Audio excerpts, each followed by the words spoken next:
ঢাকার আশুলিয়ার নয়ারহাট বাজারে বিএনপির ভারপ্রাপ্ত চেয়ারম্যান তারেক রহমানের ঘোষিত রাষ্ট্র কাঠামো মেরামতের ৩১ দফা বাস্তবায়নের লক্ষ্যে লিফলেট বিতরণ কর্মসূচি অনুষ্ঠিত হয়েছে। এতে নেতৃত্ব দেন জেলা স্বেচ্ছাসেবক দলের সদস্য সচিব আসাদুজ্জামান মোহন। মোজাম্মেল হোসেনের প্রতিবেদনে থাকছে বিস্তারিত। ঢাকার আশুলিয়ার ঐতিহ্যবাহী নয়ারহাট বাজারে বিএনপির ভারপ্রাপ্ত চেয়ারম্যান তারেক রহমানের ঘোষিত রাষ্ট্র কাঠামো মেরামতের ৩১ দফা বাস্তবায়নের লক্ষ্যে লিফলেট বিতরণ কর্মসূচি অনুষ্ঠিত হয়েছে। ইমরান হোসেন লিটন ও সাগর হোসেন সবুজের সার্বিক তত্ত্বাবধানে এই কর্মসূচির নেতৃত্ব দেন ঢাকা জেলা স্বেচ্ছাসেবক দলের সদস্য সচিব আসাদুজ্জামান মোহন। তার সঙ্গে ছিলেন জেলা স্বেচ্ছাসেবক দলের যুগ্ম আহ্বায়ক হালিম মণ্ডল এবং আলমগীর কবির মুন্সি, পাথালিয়া ইউনিয়ন স্বেচ্ছাসেবক দলের সাধারণ সম্পাদক তোফাজ্জল হোসেন ও আশুলিয়া থানা স্বেচ্ছাসেবক দলনেতা খোবাইব সহ বিভিন্ন অঙ্গ সংগঠনের নেতাকর্মীরা। লিফলেট বিতরণের সময় দোকানদার ও পথচারীদের মধ্যে বিএনপির ৩১ দফার মূল বার্তা পৌঁছে দেওয়া হয়। ধানের শীষ মার্কায় ভোট প্রার্থনা করা হয়। আসাদুজ্জামান মোহন বলেন, দীর্ঘদিনের রাজনৈতিক নির্যাতন এবং মামলার পরও বিএনপির নেতাকর্মীরা রাজপথে অটল রয়েছে। তার মতে এই ৩১ দফা বাস্তবায়ন হলে দেশে বৈষম্যহীন এবং গণতান্ত্রিক বাংলাদেশ গড়ে উঠবে এবং ফ্যাসিবাদী শাসনের পুনর্জন্ম আর হবে না।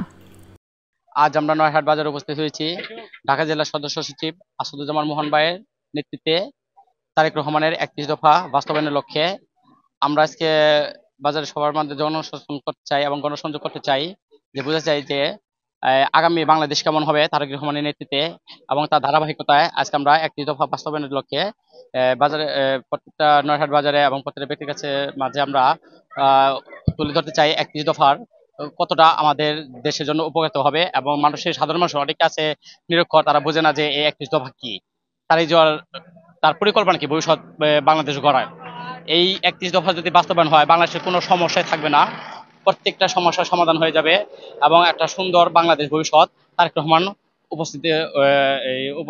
আপনাদের দেবে, যাতে আপনার দেশের কখনোই আর কোনো আওয়ামী লীগ সরকারের মতো এই ধান্দাবাজি, চাঁদাবাজি, দুর্নীতি, রাতের অন্ধকারে ভোট এইসব চায় না। তারেক রহমান জনগণের ভোটে নির্বাচিত হয়ে দেশের ক্ষমতা বসতে চায় এবং এই লক্ষ্যেই ৩১ দফা বাস্তবায়ন করবে এবং এই ৩১ দফা যদি বাস্তবায়ন হয় কোনো বাংলাদেশের কোনো বেকারত্ব থাকবে না, কোনো শিক্ষিত জাতি আর কোনো ধারবান্ধব ঘটবে না এবং বাংলাদেশের একটা রোল মডেল হিসেবে দাঁড়াবে। এই ৩১ দফার স্বেচ্ছাসেবক দলের ঢাকা জেলার সদস্য সচিব আসাদুজ্জামান মোহন ভাইয়ের নেতৃত্বে আমাদের ৪০ দিনের এই কর্মসূচি সাভার থানা, আশুলিয়া থানা, সাভার পৌরসভার প্রত্যেকটি থানা, ইউনিয়ন, ওয়ার্ড আমাদের এই কর্মসূচি পালন হইতেছে।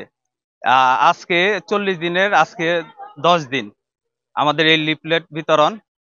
আমরা সবার কাছে লিফলেট তারেক রহমানের ৩১ দফার লিফলেট নিয়ে ধানের শীষে ভোট চাইতেছি। এদেশের সাধারণ মানুষ, এদেশের কৃষক, এদেশের শ্রমিক সবাই কিভাবে ভালো থাকবে, সবাই কিভাবে উন্নত জীবন যাপন করবে তার সম্পর্কে এখানে বিস্তারিত দেওয়া আছে, সেটি জনগণকে বোঝানোর জন্য এসেছি। আমরা আজকে বৈরী আবহাওয়া, প্রচুর বৃষ্টি হয়েছে, তারপরেও কিন্তু স্বেচ্ছাসেবক দলের কর্মকাণ্ড থেমে থাকেনি। বৃষ্টি আল্লাহর রহমত, আমরাও চাই আল্লাহর রহমত নিয়ে এই দেশের সাধারণ মানুষের ভোটে আগামী দিনে আমরা রাষ্ট্র ক্ষমতায় আসবো ইনশাআল্লাহ। ভারপ্রাপ্ত চেয়ারম্যান গত ১৭ বছর এই ব্রিটিশ সরকারের বিরুদ্ধে আন্দোলন করেছে। কিসের আন্দোলন? গণতন্ত্রের আন্দোলন। এদেশের মানুষ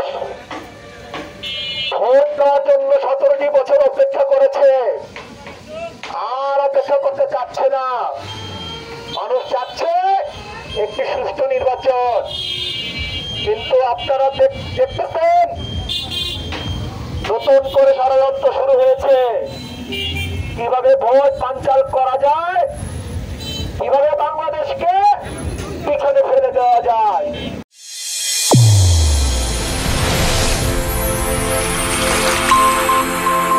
চ্যানেল A1 হৃদয়ের স্পন্দন।